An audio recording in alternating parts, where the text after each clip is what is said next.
இந்த வீடியோல HTML ஓட மீடியா செக்ஷன்ஸ் பார்க்கலாம். என்னென்னலாம் மீடியா செக்ஷன்ஸ்ல நம்ம யூஸ் பண்ணுவோம் அப்படின்ட்டு. ஃபர்ஸ்ட் ஆஃப் ஆல் மீடியாஸ்னு எடுத்துக்கிட்டிங்கன்னா இமேஜஸ் வந்து ரொம்ப இம்பார்ட்டன்ட். இப்போது நான் வந்து என்னுடைய வெப்பேஜில் ஒரு இமேஜ் வந்து நான் இன்சர்ட் பண்ணோம் அப்படின்னா அதை நான் எப்படி இன்சர்ட் பண்ணுறது, அதுக்கு நான் என்ன டேக் யூஸ் பண்ணோம் அப்படின்னா இமேஜ் டேக், IMG இமேஜ் டேக்னு ஒன்று இருக்குது.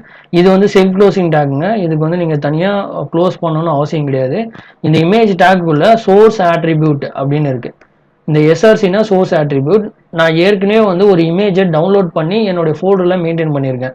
அதாவது என்ன இங்கே சொல்ல வரேன்னா, நீங்கள் வந்து ஓப்பன் பண்ணீங்க பார்த்தீங்களா HTML ஃபோல்டர்ஸு, அந்த ஃபோல்டருக்குள்ளே ஒரு இமேஜை டவுன்லோட் பண்ணி வச்சுக்கோங்க. அது மாதிரி ஒரு ஆடியோ ஃபைலையும் டவுன்லோட் பண்ணி வச்சுக்கோங்க. இது ரெண்டுமே ரொம்ப இம்பார்ட்டன்ட். இந்த செக்ஷனில் அதுதான் பார்க்க போகிறோம். எதுக்காக இந்த ஃபோல்டர்லேயே நான் டவுன்லோட் பண்ணி மெயின்டைன் பண்ண சொல்கிறேன் அப்படின்னா, உங்களுக்கு ரெஃபர் பண்ணுறதுக்கு ரொம்ப ஈஸியாக இருக்கும். அதுக்காக தான் ஒரே ஃபோல்டரில் நீங்கள் அதை மெயின்டைன் பண்ணுங்க அப்படின்னு சொல்கிறேன். ஓகேவா? ஸோ நான் திரும்ப இதை பேக் டு இங்கே கொண்டு வந்துடுறேன். நான் இங்கே பாருங்கள், ஜஸ்ட்டு இமேஜ் டேக்குள்ள அந்த சோர்ஸில் நான் அந்த ஆடியோ ஃபைல் அந்த இமேஜை வந்து நான் ரெஃபர் பண்ணுறேன். நான் நேச்சுரல்னு சொல்லிட்டு ஒரு இமேஜை டவுன்லோட் பண்ணி வச்சுருக்கேன். இப்போ அந்த இமேஜ் வந்து உங்களுக்கு இங்கே விசிபிளாக இருக்குது. ஜஸ்ட் அவ்வளோதான். ஒரு இமேஜ் டேகு, அந்த டேகுக்குள்ளே ஒரு சோர்ஸ் ஆட்ரிபியூட், அந்த சோர்ஸ் ஆட்ரிபியூட்டில் நான் இமேஜ் எங்கே இருக்கோ அந்த இமேஜுக்கான பாத்தை வந்து ரெஃபர் பண்ணுறேன். ஓகேவா? இப்போது இன்கேஸ் வந்து இந்த இமேஜ் வந்து அந்த ஃபோல்டர்லேருந்து டெலீட் ஆகிடுச்சு அப்படின்னா, இப்போ நான் ஃபார் எக்ஸாம்பிள் 1ன்னு சொல்லிட்டு நான் வந்து இது பண்ணுறேன்னா இந்த இமேஜே அந்த ஃபோல்டரில் கிடையாது. அப்போ உங்களுக்கு இது மாதிரி தான் வந்து ஒரு சிம்பிள் மாதிரி ஷோ ஆகும். இப்போ வர யூசருக்கு வந்து இந்த இடத்துல என்ன இமேஜ் இருந்ததுன்னு அவருக்கு தெரியாது இல்லை. ஏன்னா இந்த இமேஜ் வந்து இப்போ அந்த இடத்துல கிடையாது. ஸோ இமேஜ் இருந்ததுன்னா அவருக்கு தெரியும், இமேஜ் இல்லைன்னா அந்த இடத்துல என்ன இமேஜ் இருந்தது அப்படின்ட்டு அவருக்கு ஷோ பண்ணுறதுக்கு இன்னொரு ஆட்ரிபியூட் வந்து கண்டிப்பாக நம்ம யூஸ் பண்ணியே ஆகணும். இது ரொம்ப மஸ்ட்டுங்க. ஆல்டர் அப்படின்னு ஆட்ரிபியூட் இருக்குது. நான் வந்து this is a nature picture அப்படின்னு சொல்லிட்டு எழுதுறேன். This is nature picture. ஓகேவா?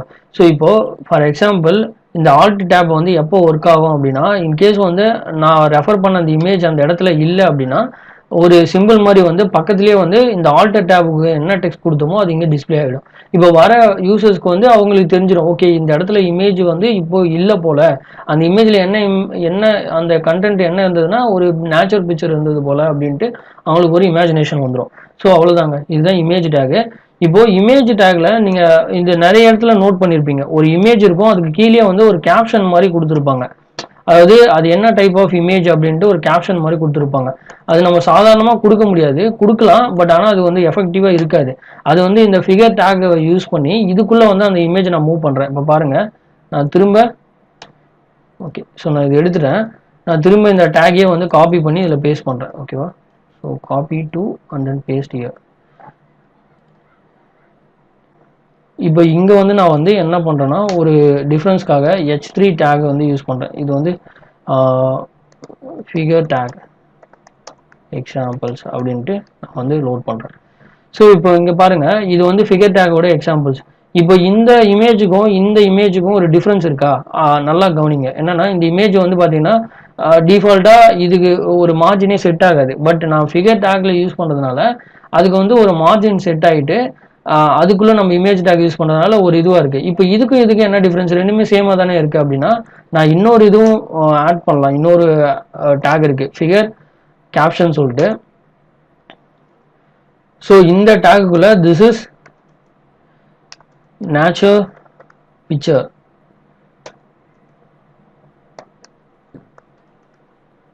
This is nature picture. இப்போ பாருங்க, ரொம்ப அழகா வந்து உங்களுக்கு விசிபிளா இருக்கு. இந்த இமேஜும் அழகா இருக்கு. அந்த இமேஜ் கீழே வந்து அதோட கேப்ஷன் வந்து இது இருக்கு. இது மாதிரி நீங்க பார்த்துருக்க மாட்டீங்க, பட் இது மாதிரி பார்த்துருப்பீங்க. ஏதாச்சும் ஒரு வெப்சைட்ல இது மாதிரி இருந்திருக்கும், like fig.11. So this is nature image அப்படின்ட்டு புக்குலாம் இப்படி தான் வந்து டிசைன் பண்ணியிருப்பாங்க. ஸோ இந்த டிசைன் வந்து ரொம்ப இம்பார்ட்டன்ட். இது இமேஜ் டேக்கு இந்த ஃபிகர் டேக் வந்து நிறைய இடத்துல யூஸ் பண்ணுவாங்க. ஓகேவா? ஸோ நெக்ஸ்ட் என்ன மீடியா இருக்கு அப்படின்னா ஆடியோ டேக். ஆடியோ வீடியோ இருக்குது. நம்ம இந்த செக்ஷனில் ஆடியோ மட்டும் பார்ப்போம். வீடியோஸ் நீங்கள் ட்ரை பண்ணுங்கள், அது ஒரு அசைன்மெண்ட்டாக எடுத்துக்கோங்க. ஆடியோ மாதிரி தான் வீடியோவும். ஸோ இப்போ நான் வந்து ஒரு ஆடியோ டெவலப் பண்ணுற ஒரு வெப்சைட்டை வந்து நான் டெவலப் பண்ணிகிட்ருக்கேன் அப்படின்னா நீங்கள் நிறைய இடத்துல பார்த்துருக்கலாம். ஜஸ்ட்டு ஒரு வெப்சைட் இருக்கும், அந்த வெப்சைட்டில் வந்து பார்த்தீங்கன்னா ஆடியோ ப்ளே ஆகிற மாதிரி இருக்கும். நீங்கள் கிளிக் பண்ணிங்கன்னா அந்த ஆடியோ ப்ளே ஆகும், பக்கத்துலேயே ஆடியோ அந்த டவுன்லோட் திஸ் ஆடியோ அப்படின்னு சொல்லிட்டு ஒரு பட்டன் இருக்கும். ஸோ அது மாதிரி அந்த ஆடியோவை ப்ளே பண்ணுற மாதிரி எப்படி செட் பண்ணுறது அப்படின்னா இந்த ஆடியோ டேகுக்குள்ளே நீங்கள் இன்னொரு டேக் எழுதணும், சோர்ஸ் டேக் அப்படின்னு சொல்லிட்டு. ஓகேவா,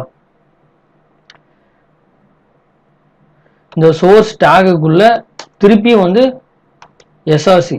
ஓகேவா, ஸோ இதில் வந்து நீங்கள் அந்த ஆடியோவை ரெஃபர் பண்ணணும். நான் ஏற்கனவே சொல்லியிருக்கேன், நான் இந்த HTML ஃபைல் எழுதுகிற அந்த ஃபோல்டர்லேயே இன்னொரு ஆடியோவும் நான் வந்து சேவ் பண்ணி வச்சுருக்கேன் அப்படின்ட்டு. அந்த ஆடியோவை தான் நான் ரெஃபர் பண்ணியிருக்கேன். அதுக்கப்புறம் பக்கத்தில் நீங்கள் டைப்பும் வந்து மென்ஷன் பண்ணணும், இது என்ன டைப் ஆஃப் ஆடியோ அப்படின்ட்டு. நான் வந்து ஆடியோ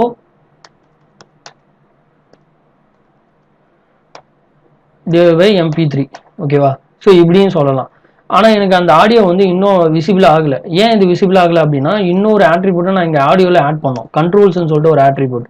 ஓகேவா, ஸோ இந்த கண்ட்ரோல்ஸ் தான் என்ன பண்ணணும்னா, அந்த ஆடியோவை ப்ளே பண்ணுறதுக்கு ப்ளே பட்டன், ஸோ அதுக்கு சவுண்ட் பட்டன், டவுன்லோட் பட்டன், இது மாதிரி கொண்டு வரும். இப்போ பாருங்கள், ரொம்ப அழகாக வந்து இதில் பாருங்கள், நான் இதை கிளிக் பண்ணேன் அப்படின்னா எனக்கு டவுன்லோட் ஆப்ஷன் வந்து கேட்கும்.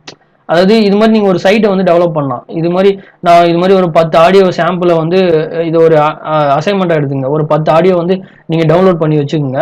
அந்த 10 ஆடியோவை இது மாதிரி ஒவ்வொரு ஆடியோக்கும் ஒரு ஒரு நேமை வச்சுக்கிட்டு மேலே கூட ஒரு மூவியோட நேமை வந்து எம்பர்ட் பண்ணிவிட்டு, ஸோ அந்த ஒவ்வொரு இது மாதிரி ஒவ்வொரு ஆடியோக்கும் ஒரு ஒரு பேர், ஒரு சாங் வச்சுக்கிட்டு அந்த சாங்குக்கு ஸ்ட்ரெயிட்டாக வந்து இது மாதிரி ஆடியோ டேக் யூஸ் பண்ணி இந்த ஆடியோவை வந்து எம்பர்ட் பண்ணுங்கள். இது நான் இப்போ கிளிக் பண்ணேன் அப்படின்னா எனக்கு ப்ளே ஆகும் அது. ஓகேவா, ஸோ நான் மைக் இன்சர்ட் பண்ணுறதுனால உங்களுக்கு மைக் இன்சர்ட் பண்ணிட்டேன் அப்படின்னா இது கேட்கும் உங்களுக்கு. ஓகேவா, ஸோ இது வந்து ப்ளே ஆகும். நீங்கள் ப்ளே பண்ணி பார்த்துக்கலாம், சவுண்டை வந்து இன்க்ரீஸ் பண்ணி பார்த்துக்கலாம், சவுண்டை டிக்ரீஸ் பண்ணி பார்த்துக்கலாம். ஸோ நெக்ஸ்ட்டு வந்து டவுன்லோட் பட்டனா டவுன்லோட் கிளிக் பண்ணலாம். அவ்வளோதான், இது வந்து ஆடியோ. இதே மாதிரியே வீடியோவுக்கும் ஜஸ்ட்டு சேம் தான். இங்கே நீங்கள் வீடியோன்னு டேக் யூஸ் பண்ணி அதுக்கு வீடியோ டேக்குக்கான சோர்ஸை வந்து இங்கே கொடுத்தீங்க அப்படின்னா அது வீடியோவை மாறிடும். ஓகேவா, ஸோ இது மாதிரி ஒரு அசைன்மெண்ட் எடுத்துங்க, வீடியோ ப்ளஸ் ஆடியோ. ஓகேவா, ஒரு 10 ஆடியோ 10 வீடியோ எடுத்துக்கோங்க. நீங்களே வந்து அந்த 10 ஆடியோவும் 10 வீடியோவும் வந்து எம்பர்ட் பண்ணி ஒரு ஒரு நேம் வச்சுக்கிட்டு யூஸ் பண்ணி பாருங்கள். ஸோ அது கிளிக் பண்ணால் கரெக்டாக டவுன்லோட் ஆகுதா, இதை ஒர்க் பண்ண முடியுதா அப்படின்ட்டு. இது வந்து ரெண்டாவது ஒரு மீடியாஸ் வந்து யூஸ் பண்ணுறது HTML-ல எக்ஸ்டர்னலாக ஜாவா ஸ்கிரிப்டோ CSS யூஸ் பண்ணாமல் யூஸ் பண்ணுற இது. ஓகேவா, ஸோ நெக்ஸ்ட்டு மீடியா என்ன அப்படின்னா கேன்சல் கொடுத்துட்றேன். ஓகே, ஸோ நம்ம ஆடியோவும் பார்த்தாச்சு, இமேஜும் பார்த்தாச்சு. நெக்ஸ்ட்டு வந்து ஐஃப்ரேம்னு ஒரு கான்செப்ட் இருக்குங்க. இந்த ஐஃப்ரேம் எதுக்காக யூஸ் பண்ணுவாங்கன்னா, நீங்கள் ஒரு வெப்சைட்டை டெவலப் பண்ணிட்டு இருக்கீங்க. இப்போ ஃபார் எக்ஸாம்பிள் நான் வந்து codebinx.com டெவலப் பண்ணிட்டு இருக்கேன்னு வச்சுக்கலாம். எனக்கு வந்து ஏற்கனவே ஒரு சேனல் ஒன்று இருக்குது, Codebinx சேனல்னு சொல்லிட்டு. அந்த Codebinx சேனலில் ஒரு வீடியோ வந்து